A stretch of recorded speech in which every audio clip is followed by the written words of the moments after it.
नमस्कार दोस्तों। इस वीडियो में मैं बात करूंगा जीटीएल इंफ्रा के शेयर के बारे में। कंप्लीट पूरी डिटेल मैं आपको बताने वाला हूं। अगर आप स्पेनिश स्टॉक को का प्लान कर रहे हैं या आपके पोर्टफोलियो में शामिल है तो इस वीडियो को आप पूरा सुनेंगे तो आपको ज़रूर फायदा होगा। बहुत सारे रिमर्स भी हैं, बहुत सारी अच्छी बातें भी हैं, वो सारी बातें एक एक करके मैं आपसे शेयर करूँगा। और इस कंपनी के बारे में शुरू से हम बताएंगे तो अगर पिछले साल से मैं लेके चलूँगा वीडियो में, जीटीएल इंफ्रास्ट्रक्चर लिमिटेड का ये जो स्टॉक है, करंट प्राइस की बात करें 1 रुपये 75 पैसे पर ये अभी ट्रेड हो रहा है। बहुत ही सस्ता है, पेनी स्टॉक है। और लास्ट ईयर सेम टाइम अगर मार्च की बात करें तो मार्च में आप चेक करेंगे कि मार्च के अंदर इसका जो पेनी स्टॉक था पिछले साल 2023 में मात्र 75 पैसे पर ये स्टॉक ट्रेड करता था। एक साल की बात करें तो लास्ट ईयर से अभी तक देखेंगे तो इसने अच्छे रिटर्न बना कर दिए हैं।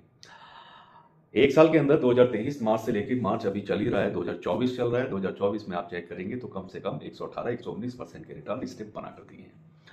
हालांकि ये बहुत ही मतलब छोटे प्राइस का एक पेनी स्टॉक है जिस पर बहुत जल्दी से रिलाई तो नहीं किया जा सकता, बट इसके बहुत सारे कारण हैं। आजकल ये शेयर बहुत ज़्यादा चर्चाओं में है। और अगर इसके हाई की बात करें तो इसी साल फरवरी में आप चेक करें तो फरवरी के अंदर 2 रुपये 50 पैसे पर ये ट्रेड कर रहा था, 12 फरवरी के आसपास।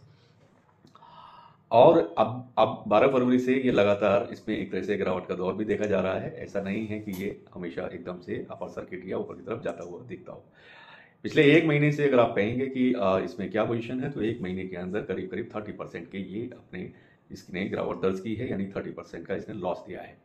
एक महीने पहले ये करीब 2.5 रुपये पर ट्रेड करता था 12 फरवरी के आसपास, और आज है 11 मार्च 2024 है, तो सेम एक महीना पूरा बनता है। तो एक महीने के अंदर इसने 30% का लॉसेस भी दिया है। अब कैसी है ये कंपनी, बेसिकली कंपनी है क्या, कंपनी का फंडामेंटल क्या है, कंपनी की सारी डिटेलिंग मैं आपको देने वाला हूँ, जिससे आपको पता चलेगा कि कंपनी में आगे इसमें बने रहना चाहिए या इसमें आगे प्लान करना चाहिए, नहीं करना चाहिए और क्यों करना चाहिए। तो वो सारी चीज़ें मैं आपको बताने वाला हूँ।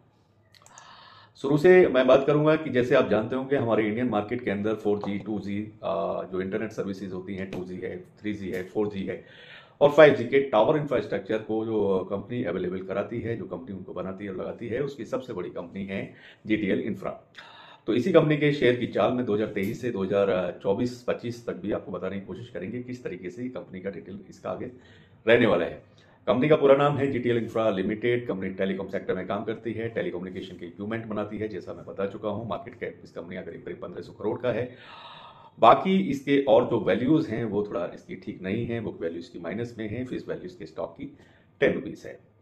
कंपनी 2004 में ये स्टार्ट हुई थी और इंडिया के अंदर ये एक तरह से देखा जाए तो अपनी फील्ड की टॉप कंपनी में आती है। वायरलेस टेलीकॉम ऑपरेटर्स को ये बेसिकली एक इंफ्रास्ट्रक्चर प्रोवाइड करती है, या इंफ्रास्ट्रक्चर प्रोवाइड कराने का काम इसका होता है। जैसे आप समझते होंगे टावर्स जो लगते हैं, तो टावर जो सेलुलर टावर होते हैं, तो टेलीकॉम ऑपरेटर्स को वो उनकी ज़रूरत होती है, तो उसी का काम ये कंपनी करती है।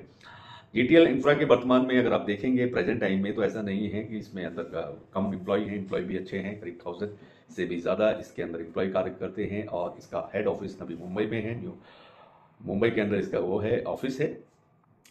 तो शेयर की जो करंट एक साल की पूरी डिटेल थी वो मैं आपसे शेयर भी मैंने आपको बता दिया है। जीटीएल इंफ्रा भारत में मोबाइल टावर लगाने का काम करती है और ये भारत की लगभग सभी जितनी भी कंपनियां हैं, जैसे आइडिया है, वोडाफोन है, ये एयरटेल है, इस तरह के जो भी सर्विस प्रोवाइडर हैं उनके लिए ये टावर बनाने का काम करती है।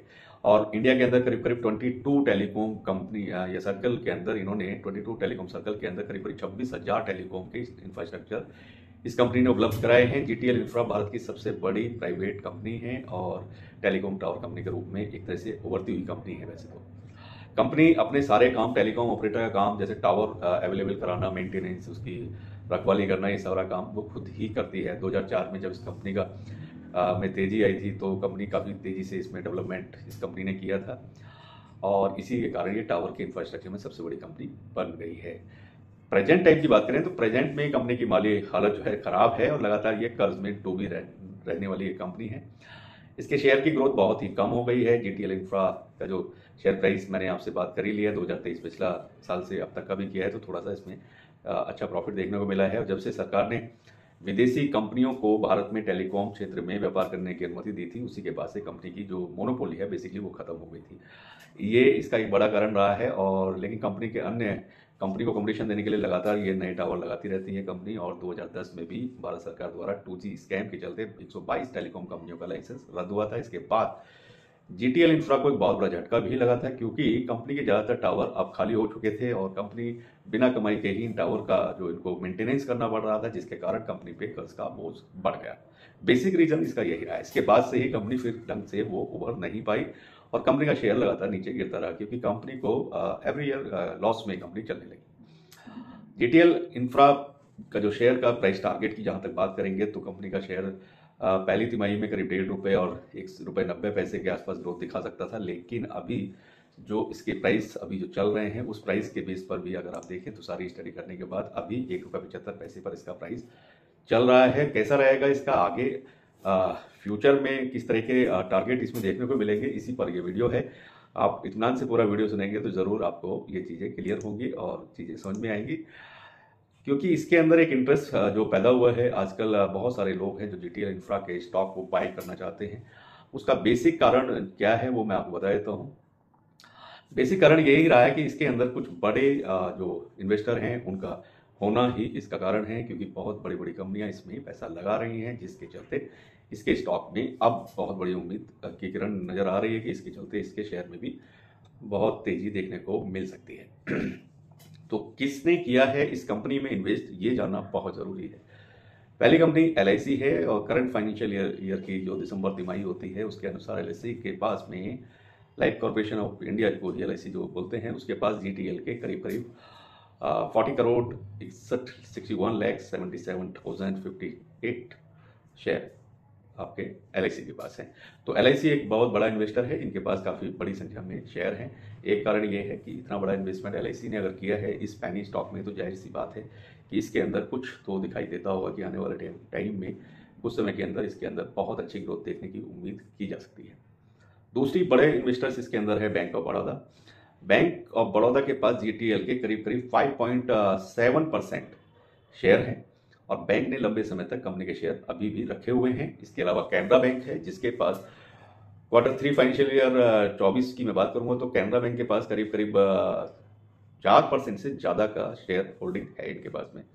कैनरा बैंक ने कंपनी में अपनी हिस्सेदारी 2 तिमाहियों तक बरकरार रखी हुई है और आगे जो Q4 का रिजल्ट आएगा तब बाकी डिटेल्स पता चलेगी। इसके अलावा सेंट्रल बैंक ऑफ इंडिया, तो सेंट्रल बैंक ऑफ इंडिया ने भी दिसंबर तिमाही में जीटीएल इंफ्रास्ट्रक्चर के शेयर होल्डिंग पैटर्न को अगर आप देखेंगे तो उसमें सेंट्रल बैंक ऑफ इंडिया ने स्पेनिश स्टॉक में करीब करीब 7.4% की हिस्सेदारी है इनकी सेंट्रल बैंक ऑफ इंडिया की, यानी कि 7.36 या 4% के आसपास इनके पास शेयर मौजूद हैं, जो पिछले 2 तिमाही से निवेश में हालांकि गिरावट आई थी तो उसके बावजूद भी इन्होंने रखे हुए हैं। तो सेंट्रल बैंक ऑफ इंडिया एक बड़ा इन्वेस्टर इसमें बनता हुआ आया है। तो ये 3-4 जो मैंने आपको बताया है, जैसे एलआईसी इसमें इन्वेस्टर है बड़े स्टॉक होल्डिंग के साथ में, बैंक ऑफ बड़ौदा भी एक अच्छा स्टॉक रखती है, कैनरा बैंक के पास भी करीब करीब 4% से ज़्यादा की हिस्सेदारी इसके स्टॉक की है, शेयर होल्डिंग है इनकी, सेंट्रल बैंक ऑफ इंडिया भी है।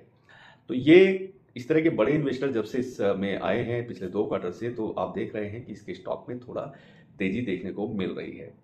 अब लेकिन इस तेजी से कितना आगे आने वाले समय में ये प्रॉफिट देगा ये देखना जरूरी है। जब से भारतीय मार्केट में 5G की शुरुआत हुई है तब से कंपनी में फिर से मार्केट में तेजी लौटने के आसार बने हुए हैं। अब मार्केट में टेलीकॉम सेक्टर की केवल 4 ही कंपनियां बची हैं, कोई ऐसा नहीं है कि बहुत ज़्यादा कंपनियां हैं। तो कंपटीशन भी पहले से इनको कम हो गया है, वह भी अपने पुराने टावरों पर ही ये 5G की सेवा देने की तैयारी कर रही है। लेकिन फिर भी जीटीएल इंफ्रा को प्रॉफिट हो सकता है, क्योंकि 5G सेवा देने के लिए कंपनियों को टावर पर अलग से मशीनें लगानी ही पड़ती हैं, जिसका कार्य जीटीएल इंफ्रास्ट्रक्चर द्वारा ही, जीटीएल इंफ्रा लिमिटेड द्वारा ही किया जाना होगा। तो जीटीएल इंफ्रा वर्तमान में एयरटेल है, जियो है, वोडाफोन आइडिया है, बीएसएनएल है और एयरटेल को अपनी सर्विस, ये इस तरह की कंपनीज को अपनी सर्विस प्रोवाइड करती है। जो बड़ी कंपनियां हैं वो सारी इसी के ही पास हैं और अभी अभी भारत में 5G का जो फेज है उसका शुरुआत हो रही है, इसलिए कंपनी के शेयरों को लेकर के लोगों में ज़्यादा उत्साह भी देखने को नजर आ रहा है, जिसके कारण इन्वेस्टर्स को जीटीएल इंफ्रा के शेयरों में दिलचस्पी बन रही है। अब बात करते हैं इसके टारगेट की, टारगेट प्राइस कैसा रहने वाला है। तो ऐसे अगर इसमें आप लॉन्ग टर्म का प्लान करते हैं तो करीब 6 से 12 मंथ्स के लिए, 3 मंथ्स 6 मंथ या फिर 12 महीने के लिए, तो ऐसा इसमें मान सकते हैं कि अभी ये ₹1.75 पर ट्रेड कर रहा है और आने वाले करीब करीब 3 मंथ्स के अंदर ये आपको फिर से 3 सवा 3 रुपये के आसपास भी देखने को मिलेगा और ये 5 रुपये, ₹5.5 बहुत तेज़ी से क्रॉस कर सकने वाला एक अच्छा स्टॉक बनता हुआ देखने को मिल सकता है। बी अलर्ट, फिर भी ऐसा नहीं है कि 5.5 या ₹5.25 3 महीने या 6 महीने के अंदर अचीव हो जाता है और बहुत ही फास्ट होगा, ऐसा भी नहीं हो सकता है। करीब-करीब 3 to 5 मंथ्स, 3 to 6 मंथ इसको लगने वाले हैं। चूँकि ये एक बहुत ही रिस्की स्टॉक मैं इसको मानता हूँ, तो मेरा बिल्कुल भी एडवाइस नहीं है कि आप इसको बाय करें। अगर आप इसको बाइंग करना चाहते हैं तो पहले सेल्फ स्टडी ज़रूर करें कंपनी की। साथ के साथ अपने जो भी आपके फाइनेंशियल एडवाइज़र होते हैं, उनसे भी एक बार इसके बारे में राय ज़रूर लें। और भी इसके अलावा अगर आपको किसी और टॉपिक या किसी और स्टॉक पर भी वीडियो चाहिए तो आप मुझे लिख सकते हैं। वीडियो कैसी लगी ये ज़रूर आप मुझे बताइएगा। साथ के साथ चैनल को ज़रूर सब्सक्राइब करें, लाइक करें, बेल आइकन के बटन को ज़रूर प्रेस करें, जिससे समय से वीडियो आपको देखने को मिल सके। वीडियो यहीं समाप्त करते हैं। नमस्कार।